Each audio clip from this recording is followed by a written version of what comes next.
my name is Matthias. I'm from Humboldt University here in Berlin.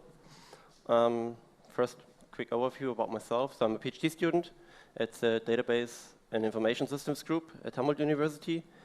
I was involved to some extent in the Stratosphere project. And then I moved to data streaming early on, working with Apache Storm. Back in the day, Stratosphere did not support stream processing. And now I'm a committer at Flink. Today, I'm talking about Flink and Storm, obviously. And not only Flink and Storm, but also Flink versus Storm. So I want to point out some similarities and differences of both systems, and also the advantages and disadvantages of both. So first, the similarities of both systems. The most important thing is they're both true stream processing systems. I mean, we have this comparison with Spark streaming and also things. This is really true streaming, no micro-batching in both. Both can provide very low latencies, so way beyond 100 milliseconds. They execute data flow programs, so the internal abstraction execution is quite similar. They're, of course, parallel and distributed. They're fault tolerant, even if the internal mechanisms here are quite different. And they can be run in cloud or cluster environments. And if you use Trident on top of Storm, you also have kind of similar APIs. So if you're familiar with Trident, it gives you a very nice abstraction where you can plug your stuff together much nicely. And you also get exactly once processing if you use Trident. Otherwise, Storm only provides at least once processing. So Flink versus Storm, first about the advantages of Storm. So it really can provide super low latency, so you can go below 10 milliseconds. It's very robust because of its architecture. We will see this. So they use stateless JVMs, so they can easily restart on failure. They have a zookeeper that manages the cluster state. And they can isolate the topology, so if one topology fails, it does not affect any other topology. Storm can also do dynamic scaling, at least to some extent. I will not cover this in detail, but you can do it. And then they have this multi-language protocol that enables you, that you can basically use almost any programming language to write a topology and to talk to the cluster. But of course, that's for expert users only, so for a regular developer, I think that's not the common case. And then Storm has this additional feature called distributed RPCs. It's also just for completeness here on the slide. I don't really want to cover it here. Then the advantages of Flink. Well, first of all, Flink has a much richer API. So it's available in Java and in Scala. You can write type-safe programs. In Storm, everything is basically an object, and you need to know your schema. And also very nice from a programming point of view, the system is aware of multiple input streams. In Storm, if you have multiple input streams that just merged, you get a single input stream, and then you have to divide the tuples if they belong to the one or to the other stream in your user code. That's very cumbersome. In Flink, you don't have to do this. Then Flink can provide ordered stream processing. So we heard already a little bit about it. So we have system and user timestamps. You can build count windows, time windows, or customized windows. There will be actually a talk about this in the afternoon. Then Flink has stateful stream processing on each operator, which also helps a lot. Because in Storm, if you build up a state in your UDF and something crashes, your state is lost. And the Flink comes with a very lightweight fault tolerance mechanism, so implementing this Chandy-Lamport distributed snapshots. There will actually also be a talk about this in the afternoon. If you're interested in more details, I can just give a brief overview here in the talk. I don't have enough time to cover all the details, how it actually works internally. Furthermore, Flink provides exactly one sinks. That's also a difficult topic. So if you do updates on a database, for example, in your sink, if the update is idempotent, Storm is also fine with it. But if you, for example, write to a file, you might write a tuple twice to a file. And Flink can provide exactly one sinks versus this second write will be dropped. Then Flink comes with native flow control, back pressure, that also works much nicer than in Storm. There's actually a blog post about it from Data Artisan. You can find the link here. And one of the power features of Flink, actually, it provides much higher throughputs than Flink. So there were some experiments where Flink got like 100 times more throughput. And I personally think if you use Flink, you don't need Lambda or Kappa architectures anymore. You just do everything in Flink. Then there is native support for iterations in Flink. That's also very nice, and you have managed memory. So about the system architecture. So if you have attended talks about Storm, you might be very familiar. Storm has a master node. It's called the Nimbus. And the client just submits the program to the Nimbus. And then on the cluster itself, there are so-called supervisors running. And in between, there is a zookeeper. That makes everything very robust, because the Nimbus and the supervisor do not talk to each other directly, but only talk to the zookeeper. And everything is managed there. And then on the client machines, actually, there are worker processes running. So they are started up at deployment of a topology. The supervisor starts them. And in the workers, actually, topology is really running. And that makes Storm so robust, because if a worker goes down, everything else just keeps running, nothing else is affected. And I also mentioned the isolation of topologies. So a single worker only executed code of one topology. So if you have multiple topologies, you need multiple workers, obviously. Then the actual data is, of course, exchanged by the worker directly, and the worker also talks to the zookeeper for fault tolerance reason. So it's a quite complex picture. The Flink architecture is much more simple. So we have also the job manager, that is the master node. And then there are multiple clients. That's actually quite nice. So there is a standard command line interface that is similar to that of Storm. Then there is the web UI where you can submit jobs. And there is also an interactive Scala shell. And then there are just the task managers. They talk directly to the job manager. The data is exchanged directly. And for fault tolerance, now Flink also has standby job managers. So if the job manager goes down, the standby can just go in. Internally, the programs are also separated within the task managers, but of course it's one process. So if really the process goes down, it could happen that multiple running programs are affected at the same time. So this strategy involves has an impact on the deployment. So basically, it's the architecture of the system. So in Storm, there is per default a round-robin scheduler. And this has a big disadvantage because there is this connection pattern, local or shuffle. In Flink, it would be called local forward.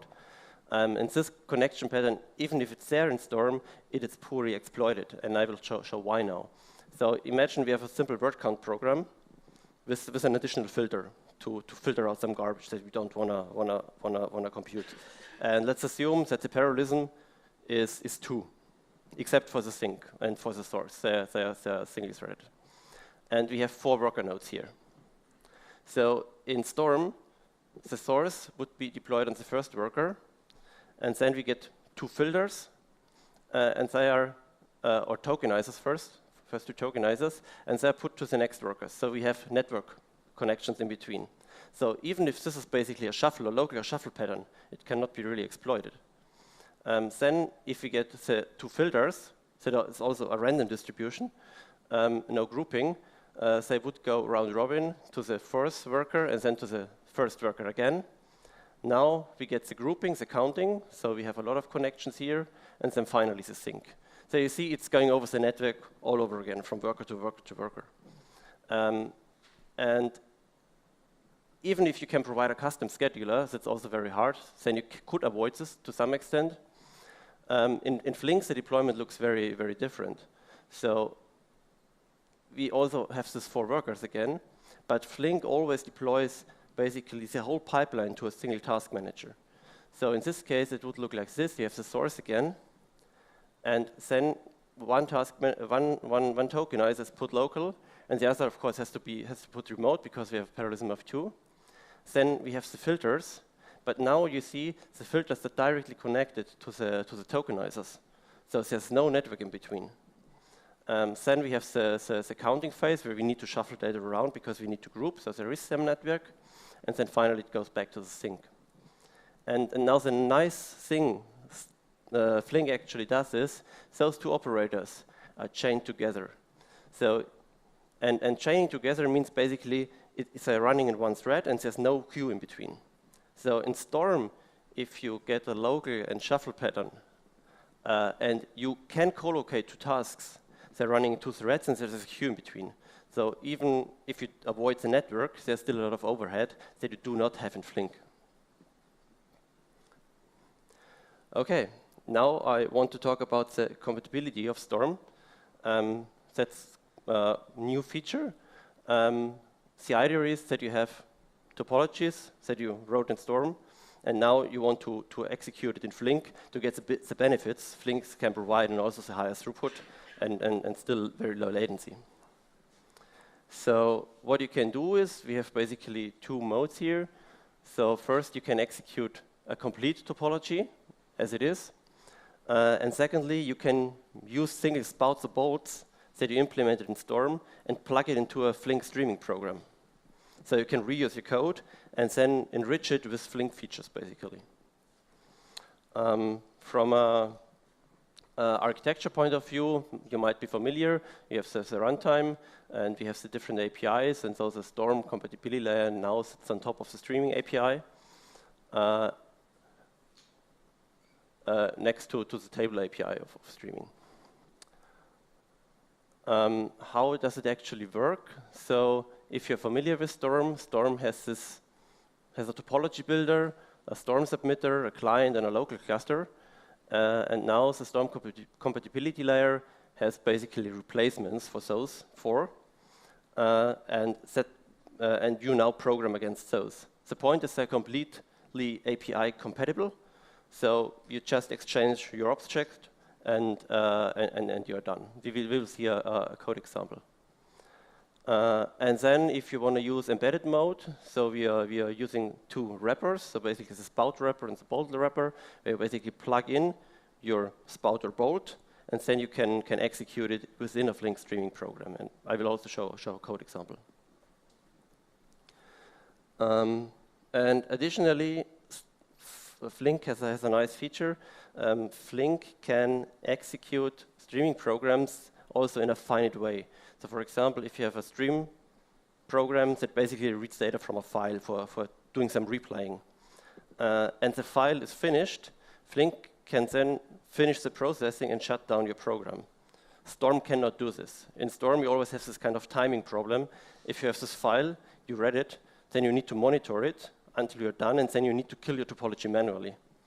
And we provide an additional finite Spout interface that can be implemented with a regular Spout, and then you can exploit this feature of Flink, the topology ends automatically after the job is done. How does it work internally? So we have this wrappers for operators and for collectors. So the basic interfaces are quite similar in Flink and Storm. And how it works? Well, you have your bolt, and then we use the bolt wrapper that encapsulates this bolt. And then there is the Flink collector that is also encapsulated with the wrapper. And those wrappers do basically the translation between Flink and Storm. So there are these main methods in Flink. It's for sources, it's the run method. That is the equivalent to Storm with, it's called next tuple. And for regular processing nodes, we have process element in Storm and execute in Flink. And in Storm, it would be emit for the collector and collect in Flink. And those need to be translated to each other. And that is actually what's happening. So if the process element is called on this wrapper, it basically does internally a call to the execute of the bolt, and if the bolt does the call on the emit, this wrapper redirects it to the call to the collect of the Flink. So it's basically more or less function redirection. What additionally happens is, of course, the translation of data types. So in Flink, we have this tuple X or POCHO data types. And in Storm, there is this tuple and value types. And this translation actually happens here in this wrapper. And also in the collector, it's translated back. There's also a nice feature. In Storm, everything is always encapsulated in a tuple. Flink also supports what I call raw streams. So basically streams of POCHOs or streams of primitive types like strings or something like that. And if you use a bolt and the bolt emits just a single attribute tuple, you can say, okay, get rid of this wrapper and just give me a raw stream. So that it is more compatible to Flink. So now let's look at some code examples. How does it actually work? So that's a simple word count on Storm. So you have your main method. You use your topology builder.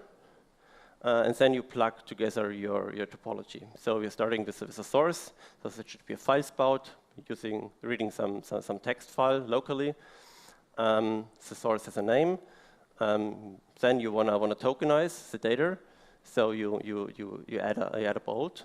It's a bolt tokenized. You plug in, and you use the shuffle grouping. And here you have the connection from source to source. So that the bolt consumes from the file spout. Then we go on with your fields grouping. Now here for the counter, because now we need to group words together for counting. So the schema, the field should be here word. So basically, the tokenizer must emit a field with this attribute name. So we have the counter, and then finally we put the sync and write everything there. So that plugs together your topology, and now you want to run it.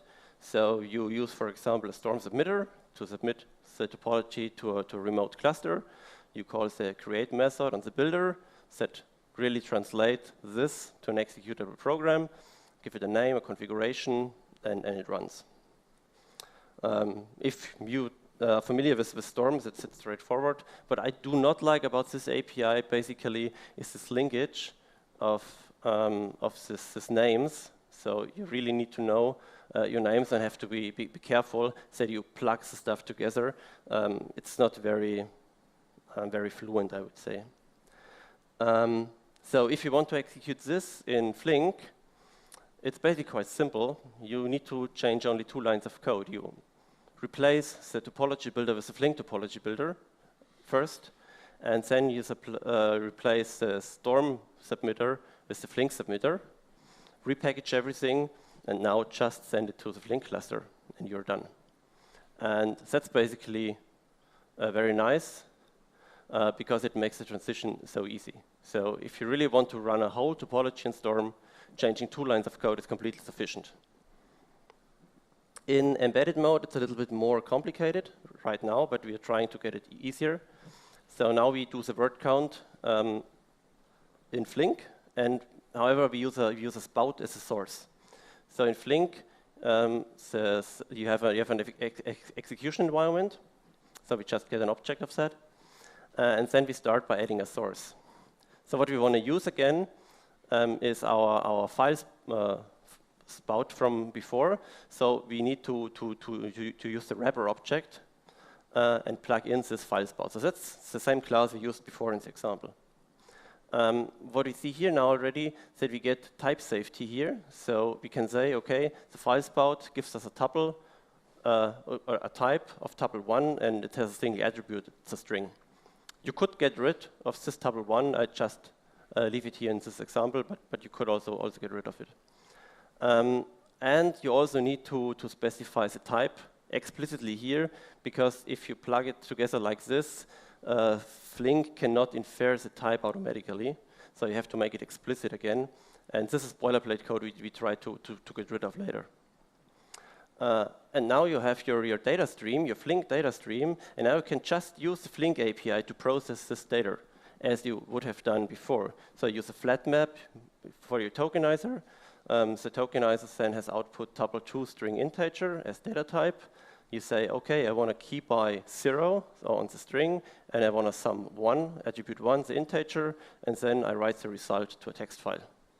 And finally, of course, executing it.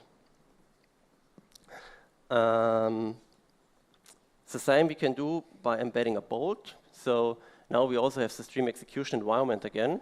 Now we read using the Flink API, also text file. And now we want to use the tokenizer to tokenize this. So we need to call the transform method on this data stream we get here. It's also typed again. And now we use the bolt wrapper to wrap our tokenizer. Here also, we now have type safety, so we know the input is a string. You see this is now a raw string, no tuple, but that doesn't matter. It's translated automatically, and the output will be tuple2 string integer. Then we plug in the tokenizer from before. We specify the type again. That's also necessary here for the output. The input type can be inferred automatically. And then we do further processing. So we group again, we sum again, and we write the result. So you see, you can plug in those code, and all the magic about translating and stuff of the data types happens automatically under the hood. So what you get is you can reuse Spout as Flink sources or bolt as Flink operators in Flink streaming programs. And this is a lot of advantages. So you can basically mix and match Storm and Flink operators. Of course, you can also configure your spouts and bolts as you would have done in Storm using a map or a config object. You can also split multiple output streams if you have some. I did not show an example because it's even more boilerplate code.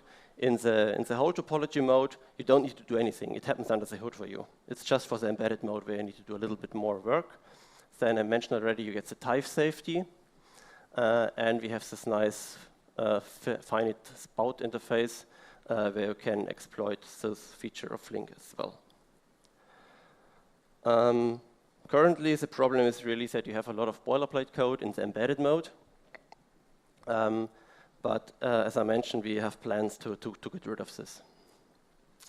So the current status is that the compatibility layer is available in the current master. It's based on Storm 9.4, and it will be part of the next release of Flink. So you can check it out. What does not work right now, or was a work in progress, Storm has two features called hooks and metrics. So hooks are basically some backcalls you can register on certain events, and metrics is some statistic collection on your processing. That is work in progress right now, so that we can translate it to Flink. And the next step, what we want to do is we want to enable fault tolerance. So I mentioned already that the mechanism of Storm and Flink is very different. And it will be, I guess, not straightforward to translate it, but we want to work on it so that this calls to ACK and anchoring that you do in Storm is translated to the snapshot mechanism Flink provides. Then we also would like to introduce a Flink Trident topology so that we can translate from the Trident API to Flink. That is also not supported right now. It's only the low-level Java API. And in order to improve the embedded mode, we want to get a kind of a Storm environment where you get rid of all this boilerplate code. So it makes it much easier to plug in spouts and bolts in a Flink streaming program. Otherwise, I might mention it's a beta version right now, and it will also be a beta version in Flink 0.10. But please try it out, report bugs, so that we can get this done quickly and have a very good stable version maybe in Flink 1. Okay, that's it from my side. If you have any questions.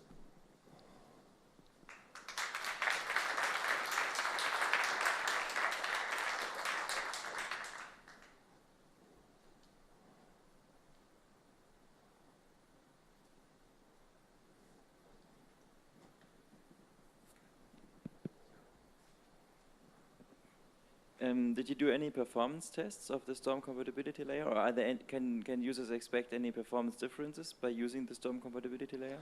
Well, I mean, compared to Storm, you get, of course, a big boost. I only did a few tests, not too much. And what maybe your question is about the overhead compared Flink and Flink with the compatibility layer. I actually tried to do a test at the weekend, and I found a bug in the translation. So in this case, the difference was factor 10 because of the bug, and it did not fix the bug. It's basically about the local forward thing. So I did a simple word count. I run it in Flink native and with the compatibility layer, but the chaining was not enabled. So this chaining difference was factor 10. If I enable chaining, I think I can get it up a lot. Actually, I think the overhead should not be big. And on the other hand, if you have your old code running in Storm, you should actually not compare maybe the compatibility layer with Flink, but really against Storm, because that is where they originate from.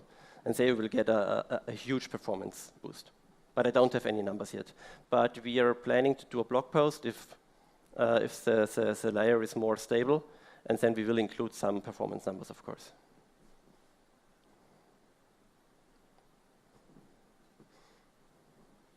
You mentioned that one of the plans is to include actually fault tolerance in the Storm compatibility layer. What does that mean? Can a user expect Storm-like features or Flink-like features when it comes to fault tolerance? Well, as a first step, the idea would be to use the information the UDF gives with calling the ACK methods and anchoring methods in the Storm API and translate it automatically. So that Flink. So the basic idea is on the wrapper, the tuples are coming in. They're put into the state of Flink under the hood, and if the ACK comes, then they can be deleted from the state. And on failure, we can recover the tuples from the state.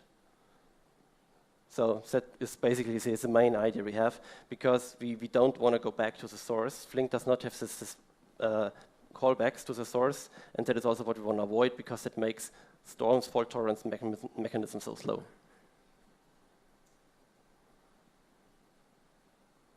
We have time still for questions.